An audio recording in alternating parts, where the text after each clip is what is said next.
तुम्हें पक्का पता है ना मुकेश, इस जंगल में हिरन आते हैं। महाराज आप चिंता मत करें, थोड़ा इंतजार करें, आप खुद देखेंगे कि हिरण कहाँ से यहाँ आता है।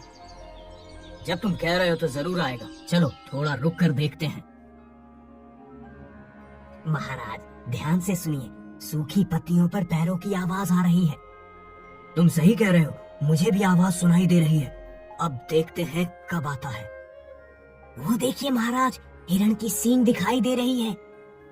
चुपचाप बैठो, मैं अभी इस हिरण का शिकार करता हूँ। आज मेरी महारानी बहुत खुश हो जाएगी इसका मांस खाकर। ये साधु कहाँ से अचानक आ गया? जल्दी से इस साधु को यहाँ से हटाओ।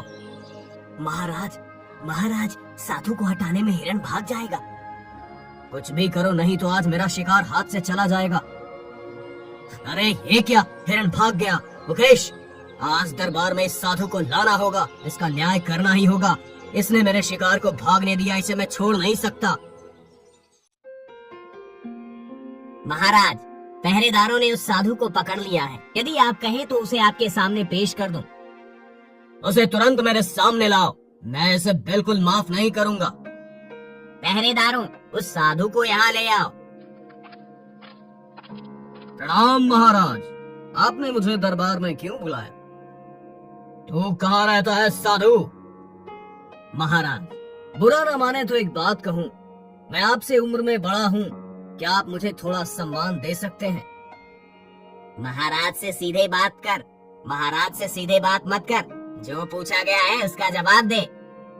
महाराज मेरा कोई स्थायी ठिकाना नहीं है, मैं रास्ते रास्ते घूमता रहता हूँ। घूम घूम कर क्या लोगों का नुकसान करता है? महाराज आप ऐसा क्यों कह रहे हैं? मैंने आज तक किसी का कोई नुकसान नहीं किया। जो मुझे अपने घर में आश्रय देता है और अपनी परेशानी बताता है, मैं उसकी मदद करता हूँ। तुम्हारी मदद कैसी होती है ये आज मैंने देख लिया। आज तुमने मेरा बड़ा नुकसान कर दिया। मैंने ऐसा क्या किया महाराज? मैं तो जानबूझकर किसी का नुकसान नहीं करता। मैं आज जंगल में हिरण का शिकार करने गया था, अपनी महारानी को उपहार देने के लिए, लेकिन सिर्फ तुम्हारी वजह से मेरा शिकार भाग गया। छी छी महाराज, आप एक राज्य के राजा हैं। जैसे आपकी प्रजा है वैसे ही जंगल के पशु पक्षी भी आपके होते हैं। मुझे मेरी ज्ञान की बातें नहीं सुननी, क्योंकि तेरी वजह से मेरा नुकसान हुआ है, तुझे सजा भुगतनी होगी। अगर एक प्राणी की रक्षा करना मेरा अपराध है तो जो सजा देंगे मैं उसे सहर्ष स्वीकार करूंगा। मुकेश, पहरेदारों से कहो कि इस साधु को तुरंत कारागार में डाल दिया जाए। जब तक जिंदा रहेगा कष्ट में ही रहेगा। महाराज मैं अभी इसकी व्यवस्था करता हूँ।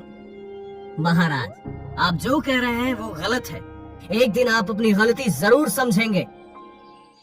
देखा रानी माँ, आप कहती थी कि नहीं आऊंगी, लेकिन सुबह की प्रकृति कितनी सुंदर और मनमोहक है।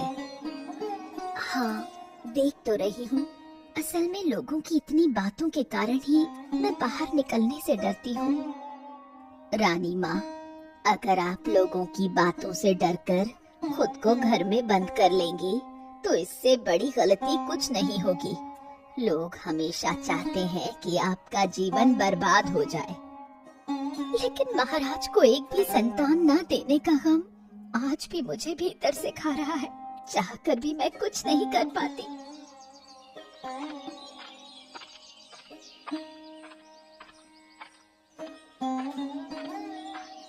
देख राखी, महारानी आ रही है।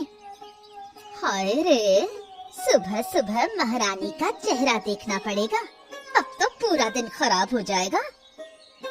सही कह रही हो, पहले जब सुबह महारानी का चेहरा देख लेते थे तो पूरा दिन मालिक से डांट सुननी पड़ती थी। कैसी महारानी है, अब तक महाराज को एक भी संतान नहीं दे पाई। हम तो कब से राजकुमार देखने के लिए तरस रहे हैं, लेकिन हमारी ये आस कौन पूरी करेगा। इस जन्म में तो महाराज शायद राजकुमार का चेहरा नहीं देख पाएंगे। तुम लोग कैसी बातें कर रही हो? क्या बोलना चाहिए और कहाँ बोलना चाहिए ये तुम्हें नहीं पता? अब हमने ऐसा क्या कह दिया? बिल्कुल झूठ मत बोलो। तुम्हें पता है महारानी के खिलाफ इस तरह की बातें करने पर महाराज तुम्हें जेल में डलवा सकते हैं। अगर सच बोलने के लिए सजा मिलती है तो हम वो सजा खुशी खुशी झेल लेंगे, इसमें कोई परेशानी नहीं है। क्या तुम्हारी इंसानियत मर गई है? देखते हैं इस तरह बातें करके कितने दिन जीती हो। धमकी मत दो बुढ़िया, गलत क्या कहा हमने? महारानी अब तक हमें राजकुमार या राजकुमारी का चेहरा नहीं दिखा पाई। हमारे राज्य का भविष्य क्या होगा ये सोचा है? ये सोचने का काम तुम्हारा नहीं है। छोड़ दीजिए बूढ़ी माँ, चलिए हम घर वापस चलते हैं। हाय रे, इस देश में सच बोलना भी धीरे धीरे बंद करना पड़ेगा, नहीं तो सजा झेलनी पड़ेगी। शांत हो जाइए महारानी, शांत हो जाइए। अगर आप इतनी सी बात पर टूट जाएंगी तो महाराज का क्या होगा? मैं इसी वजह से घर से बाहर नहीं निकलना चाहती थी। मुझे पता था कि लोग मुझे देखकर ऐसी उल्टी सीधी बातें करेंगे। उनकी बातें सुनकर मुझे बहुत बुरा लगता है। हमेशा याद रखिए, समय सब कुछ ठीक कर देता है। समय पर भरोसा रखिए। लेकिन मेरा सब कुछ कब ठीक होगा? महाराज एक दिन मुझसे नाराज होकर मुझे महल से निकाल सकते हैं, तब मैं कहाँ जाऊंगी? आप बेवजह ऐसा सोच रही हैं। महाराज आपको कभी महल से नहीं निकालेंगे। नहीं बूढ़ी माँ, महाराज के कुछ कहने से पहले मुझे खुद यहाँ से चले जाना होगा। नहीं, बुढ़िया ऐसा नहीं होने देगी। मुझे महाराज को सब कुछ बताना होगा। महाराज, महारानी बहुत मानसिक तनाव में है। अगर वो ऐसे ही दुखी रहेंगी तो उनकी तबीयत खराब हो जाएगी। उन्हें खुश करने के लिए आज मैं हिरण के शिकार पर गया था, लेकिन वो भी एक साधु के कारण बेकार हो गया। महारानी को अब एक पुत्र की जरूरत है जो आपके वंश को आगे बढ़ाए, नहीं तो लोग उन्हें देखकर तमाम तरह की बातें कर रहे हैं। लेकिन वो खुशी का दिन कब आएगा बूढ़ी माँ? मुझे नहीं पता कि हमारी किस्मत में कब संतान का सुख होगा। महारानी को डर है कि अगर वो आपको संतान नहीं दे पाई तो आप उन्हें महल से निकाल देंगे। नहीं, आप ऐसा क्यों सोच रही हैं? मुझे उनसे एक बार अकेले में बात करनी होगी। मैं ऊपर वाले से रोज इस समस्या से निजात के लिए प्रार्थना करता हूँ। बस आप ये मत कहिएगा कि मैंने आपको ये सब बताया है, लेकिन आपको बताना बहुत जरूरी था। आप चिंता मत करें, मैं कुछ भी ऐसा नहीं कहूँगा जिससे उन्हें पता चले। क्या साधु, अपने पापों की सजा भुगतने में कैसा लग रहा है? जेल में बैठना किसे अच्छा लगता है बेटा, लेकिन एक बात तुम जान लो, तुम्हारे महाराज के इन पाप कर्मों की वजह से ही उन्हें अब तक संतान का सुख नहीं मिला है। तुम क्या कहना चाहते हो? हमारे महाराज के बारे में ऐसी बात कहने से तुम्हें जरा भी डर नहीं लगा? सच कहने में डर कैसा? मैं वही कहता हूँ जो सत्य है। जरा सोचो, जंगल में जिन पशु पक्षियों का शिकार करते हो उनका भी एक परिवार होता है। तुम्हारे इस कृत्य ने न जाने कितने परिवारों को बर्बाद कर दिया। जंगल में शिकार करना महाराज का अधिकार है, इस अधिकार को कोई छीन नहीं सकता। तो ये भी जान लो, महाराज का पुत्र शोक कभी खत्म नहीं होगा। चाहे वो कितनी भी कोशिश कर लें, उन्हें पुत्र का सुख कभी नहीं मिलेगा। तुम्हारे हजारों श्राप से भी हमारे महाराज का कुछ नहीं बिगड़ेगा। अंत में तुम्हें मेरे पास ही आना पड़ेगा। मुक्ति का रास्ता मैं ही बता सकता हूँ। जब आवश्यकता हो मेरे पास आना। साधु क्या कहना चाहता है? अगर ये सच हो गया तो मुझे महाराज से बात करनी चाहिए। क्या हुआ महाराज? आपको देखकर लग रहा है कि आप किसी बड़ी चिंता में हैं। क्या बात है? तुम तो सब जानते ही हो मुकेश, आज तक मैं पुत्र का मुख नहीं देख सका। कब मेरी ये समस्या खत्म होगी यही समझ नहीं आ रहा। महारानी भी बहुत रो रही है। महाराज, अगर आप अनुमति दें तो मैं एक बात कहूँ? कहो मुकेश। आज मैं जेल में उस साधु से मिलने गया था। उसने मुझसे कई बातें की। मुझे समझ नहीं आया कि वो ऐसी बातें कैसे कह सकता है। उसने क्या कहा? उसने कहा कि इस राज्य के महाराज यानी आप कभी भी पुत्र का मुख नहीं देख पाएंगे। उसका कारण बताते हुए उसने कहा कि आप जंगल के जानवरों का शिकार कर उनके परिवारों को उजाड़ते हैं। हो भी सकता है मुकेश, जानवर भले ही बोल नहीं सकते, लेकिन उनके श्राप से कई परिवार बर्बाद हो जाते हैं। मुझे भी लगता है कि उनका श्राप मुझे लगा है। साधु ने ये भी कहा कि हमें उससे मदद मांगनी होगी, नहीं तो और कोई उपाय नहीं है। हाँ, सही कहा। मुझे सच में ऐसे किसी की मदद चाहिए जो इस संकट में मेरा मार्गदर्शन कर सके। तो क्या हमें एक बार उस साधु से बात करनी चाहिए? हाँ चलो, अगर वो इस संकट का समाधान दे सकता है तो वही मदद कर सकता है। ठीक है महाराज, मैं साधु बाबा को दरबार में लाने की व्यवस्था करता हूँ। क्या हाल है विनेदा? देख रही हूँ कि छोटे बच्चे को संभालते संभालते तुम्हारा बुरा हाल हो गया है। क्या कहूँ दीदी, ऐसी लापरवाह औरत मैंने नहीं देखी। अपने छोटे बच्चे को छोड़कर पता नहीं कहाँ भाग गई है। मैं भी यकीन नहीं कर पा रही। बच्चा सारा दिन रोता रहता है। इतने छोटे बच्चे को अकेले संभाल पाना तुम्हारे लिए आसान नहीं है। लेकिन मैं क्या करूं? एक साधु बाबा एक दिन हमारे घर आए थे। उन्होंने कहा था कि समय के साथ सब ठीक हो जाएगा, लेकिन वो समय कब आएगा? विनेदा, चिंता मत करो। साधु बाबा ने कहा है तो सब ठीक होगा। लेकिन इस बच्चे को अकेले संभालना मेरे लिए मुश्किल हो रहा है। आखिर एक बच्चा अपनी माँ के बिना कैसे इतना छोटा रह सकता है? इसकी देखभाल करने वाला कोई भी नहीं है। ये तो दुर्भाग्य है। इतना छोटा बच्चा और इतनी बड़ी मुश्किल, सोचकर ही दुख होता है। खैर, अब यहाँ मत बैठो, जाओ बच्चे को थोड़ा संभालो। सारा दिन रोते रोते इसका गला सूख जाएगा। महाराज, साधु बाबा को लेकर आपके पास आया हूँ। आइए साधु बाबा, आइए। मैं आपका इंतजार कर रहा था। आखिरकार आपको मेरी जरूरत पड़ ही गई, है ना?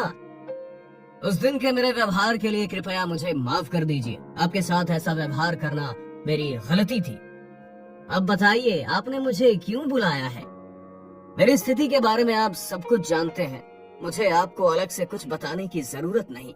अगर आप कृपा करके मेरी समस्या का समाधान कर दें तो मैं बहुत आभारी रहूंगा। आपको खुश करना मेरा काम नहीं है। आपने मुझे बिना वजह अपमानित किया, मैं आपकी मदद क्यों करूं? ऐसा मत कहिए साधु बाबा, मैं सच में बहुत असहाय हूँ। अगर आपने मेरी मदद नहीं की तो मेरे पास और कोई रास्ता नहीं है। आप क्या चाहते हैं? मुझे एक पुत्र चाहिए। अगर कोई मुझे पुत्र दान कर दे तो मैं और मेरी रानी बेहद खुश हो जाएंगे। ठीक है, मैं आपको एक जगह लेकर चलूंगा। वहाँ एक व्यक्ति से बात कीजिए। अगर वो चाहे तो आप उसके बच्चे को अपना सकते हैं। हाँ साधु बाबा, आप मुझे वहाँ ले चलिए। अगर वो अपना बच्चा मुझे दान करता है तो मैं उसे बहुत सारा धन देकर खुश कर दूंगा। हमेशा धन और ऐश्वर्य से काम नहीं चलता। मैं जिस व्यक्ति के पास आपको ले जाऊंगा वो स्वयं चाहेगा कि उसका बच्चा कोई और पाल पोस कर बड़ा करे। ठीक है साधु बाबा, मैं आपकी हर बात मानूंगा। तो चलिए मेरे साथ। विनय, विनय कहाँ हो? बाहर आओ, मैं आया हूँ। आइए साधु बाबा, आइए। मैंने आपका कितना इंतजार किया, आखिरकार आपको मेरी याद आई। भाग्य हमेशा एक जैसा नहीं रहता। कभी कभी बिन गलती के भी सजा भुगतनी पड़ती है। आपको किसने सजा दी साधु बाबा? बताइए मुझे। वो सब छोड़ो। मैंने तुमसे वादा किया था कि तुम्हारे बच्चे की जिम्मेदारी ऐसे व्यक्ति को दूंगा जो उसे अच्छे से पाल पोस सके। तब से मैं बच्चे को संभाल नहीं पा रहा हूँ। पड़ोसी आकर हाल चाल पूछते हैं, लेकिन कोई मदद नहीं करता। मैं उसे ठीक से खिला भी नहीं पाता। अगर तुम अपने बच्चे को मुझे दान कर दो तो मैं बहुत खुश होऊंगा। ओह महाराज, आप इसीलिए यहाँ आए हैं? मैं बहुत असहाय हूँ, पुत्र की कमी से पीड़ित हूँ और तुम्हारी पत्नी बच्चे को छोड़कर कहीं चली गई है। महाराज, मैं बहुत परेशान था। साधु बाबा ने कहा था कि एक दिन मेरी समस्या का समाधान होगा। मैं उसी उम्मीद में था। मैं अपना जीवन जैसे तैसे काट लूंगा, लेकिन इस मासूम बच्चे का क्या कसूर है? महाराज, तुम्हारे बच्चे को पालना चाहते हैं, क्या तुम इसके लिए तैयार हो? मैं तैयार हूँ महाराज, लेकिन एक शर्त है। मैं कभी कभी बच्चे को देखना चाहता हूँ। मैं ये कभी नहीं बताऊंगा कि मैं उसका पिता हूँ, लेकिन अगर कभी उसे देख लूं तो मेरा मन शांत हो जाएगा। ठीक है, आज से तुम्हारा बच्चा महाराज का होगा। उसे पालना और बड़ा करना महाराज की जिम्मेदारी है। मैं ये जिम्मेदारी पूरी तरह निभाऊंगा। अब मैं चलता हूँ, मुझे यहाँ से जाना होगा। कृपया कहीं मत जाइए, हमारे जंगल में एक कुटिया है, मुकेश आपको वहां छोड़ देगा। आज से आप यहीं रहेंगे साधु बाबा। अगर आपको किसी चीज की जरूरत हो तो मुझे जरूर बताइए। मैं समय समय पर आपका हाल चाल लेने आऊंगा। महाराज की मदद करने के लिए आपका बहुत बहुत धन्यवाद। सुनो मुकेश, मैंने तुम्हारे महाराज से सब कुछ नहीं कहा, लेकिन तुम्हें बताना जरूरी समझता हूँ। ये बात तुम अपने तक ही रखना। कैसी बात साधु बाबा? जिस पुत्र को तुम्हारे महाराज लेकर गए हैं, उसकी 17 साल की उम्र में मृत्यु योग है। पूर्णिमा के दिन के समय उसे सांप काट सकता है। अगर उस दिन उसे संभाला नहीं गया तो महाराज की सारी मेहनत व्यर्थ हो जाएगी। क्या कह रहे हैं साधु बाबा? महाराज को पुत्र तो मिला, लेकिन 17 साल बाद? मैंने सच कहा। मुझे झूठ बोलने की आदत नहीं। किसी का नुकसान करना मेरा मकसद नहीं है। तुम लोग बस सावधान रहना। ठीक है साधु बाबा, मैं ये बात किसी को नहीं बताऊंगा। ए आदित्य, कहाँ चले गए बेटे? मुझसे दौड़ भाग नहीं होती, मैं थक गई हूँ। तू आ बेटा, बाहर आ, तेरे लिए खाना रखा है। क्या हुआ? तुम किसे इतना ढूंढ रही हो? मैं आपके बेटे को ढूंढ रही हूँ महाराज। पता नहीं कहाँ चला गया है। उसे तुम कहाँ पाओगी? देखो, वो शायद मुकेश के साथ कहीं घूमने चला गया होगा। सच में? इस मुकेश के साथ? यही है महारानी, तुम तो जानती हो, मुकेश बचपन से ही उसके दोस्त की तरह रहा है। जो भी उसने चाहा वही दिया, कभी उसे किसी चीज से मना नहीं किया। वो कुछ और नहीं चाहता। सिर्फ यही नहीं, मुकेश ने बचपन से ही उसे हर मुश्किल से बचाया है। असल में मुकेश मेरे दुख के दिनों का साथी रहा है। मेरे इस बेटे को कोई नुकसान न पहुंचे, इसके लिए वो हमेशा कोशिश करता है। देखो ये दोनों कब घर लौटते हैं। भगवान, क्या परेशानी झेल रही हूँ। तुम चिंता मत करो रानी, वो सही वक्त पर लौट आएंगे। कहाँ गए थे विनय? देखो तुम्हारे घर कौन आया है। ओह राजकुमार, आप आ गए। आओ आओ, अंदर आओ। ये तो मेरा सौभाग्य है। तुम मुझसे बड़े हो, मुझे आप मत कहो। तुम मुझे बस आदित्य कह सकते हो। हाँ राजकुमार, आप हमसे बहुत प्यार पाने योग्य हैं। आओ बेटा, अंदर आओ, कुछ खाओ। आओ। अभी नहीं, माँ मेरी खातिर खाना रख कर बैठी होगी। अगर मैंने यहाँ खा लिया तो माँ बहुत गुस्सा होगी। मैं सोच रहा था कि तुम्हारे साथ एक बार मिलकर आऊं, इसके बाद एक बार साधु बाबा के पास चलते हैं। राजकुमार, आप जब हमारे घर आए हो तो क्या कुछ नहीं खाएंगे? नहीं, मैं कहीं नहीं भाग रहा हूँ। कभी कभी तुम्हारे पास आऊंगा। तुम मेरे लिए मीठा मीठा खीर बना कर रखना, मैं आकर खाऊंगा। ठीक है राजकुमार, तुम जो कहो मैं वही करूँगा। तुम्हारे लिए मीठी खीर बना कर रखूंगा। हम तो अब आए हैं, साधु बाबा से मिलकर जल्दी घर जाना होगा। हाँ बेटा, आओ, फिर आओगे ना? साधु बाबा कहाँ? साधु बाबा कहाँ गए? क्या हम अंदर आ सकते हैं? क्या बात है काका, साधु बाबा कोई जवाब नहीं दे रहे। यही तो समझ नहीं पा रहा हूँ। चलो अंदर जाकर देखते हैं। क्या साधु बाबा कहाँ गए? क्या वो यहाँ से चले गए? मैं हूँ मुकेश, आज वही समय आया है। आज मैं अपना प्रतिशोध लूंगा। ये क्या, साधु बाबा ने मुझे इस तरह क्यों पकड़ लिया? साधु बाबा, आप आदित्य को कोई नुकसान मत पहुँचाइए। आप ऐसा क्यों कर रहे हैं? क्या तुम वो दिन भूल गए? वो दिन जब तुम सब मिलकर मुझे बिना किसी कारण के जेल में डालकर जलाने का प्रयास कर रहे थे। क्या वो बात अब तक याद रखे हो साधु बाबा? इसके लिए हमने आपसे बहुत क्षमा मांगी थी। आप आदित्य को छोड़ दीजिए। बिल्कुल नहीं, मैंने कहा था कि 17 साल बाद महाराज को मैं ये बता दूंगा कि मेरा प्रतिशोध कितना भयानक हो सकता है। आपने मुझसे कहा था कि मैं ध्यान रखूं ताकि आदित्य को कोई नुकसान न पहुंचे। लेकिन तुम तो संभाल नहीं पाए। आदित्य अब मेरे हाथ में है और आज मैं इसे खत्म करके उस दिन के अपमान का बदला लूंगा। कृपया ऐसा मत कीजिए साधु बाबा, कृपया दया दिखाइए। कोई दया नहीं है, मैं आज आदित्य को खत्म कर ही दूंगा। मैंने महाराज से वादा किया है, मैं जिंदा हूँ तो आदित्य को कोई नुकसान नहीं होने दूंगा। तो ये है तेरा काम, तो तुझे आज मैं मारूंगा, महाराज का चमचा। भाग जा आदित्य, अगर तुम बचना चाहते हो तुम यहाँ से भाग जा। ओ आदित्य, क्या हुआ? तुम इतनी जोर से हाफ क्यों रहे हो? और तुम्हारे मुकेश काका कहाँ हैं? वो साधु मुकेश काका को मार डालने आया था। अब जल्दी चलिए बाबा। क्या? कहाँ? जल्दी चलो।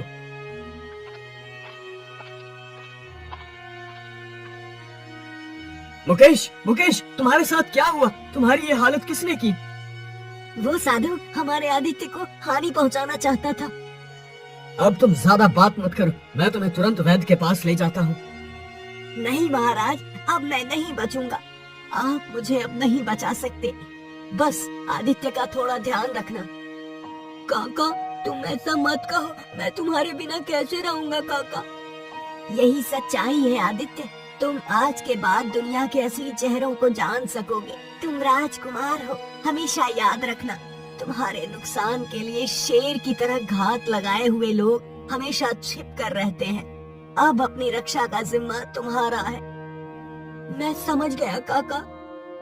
महाराज, अपने पुत्र को सुरक्षित रखें, जिम्मेदारी आपकी है। अब मैं जा रहा हूँ। हाँ बेटा, मैं आज ही अपने राज्य में पहरेदार भेज रहा हूँ। वो साधु उतना अच्छा नहीं था जितना मैंने सोचा था। वो काफी समय से तुझे नुकसान पहुंचाने की योजना बना रहा था, इसलिए मुकेश काका ने तुझे बचा कर रखा।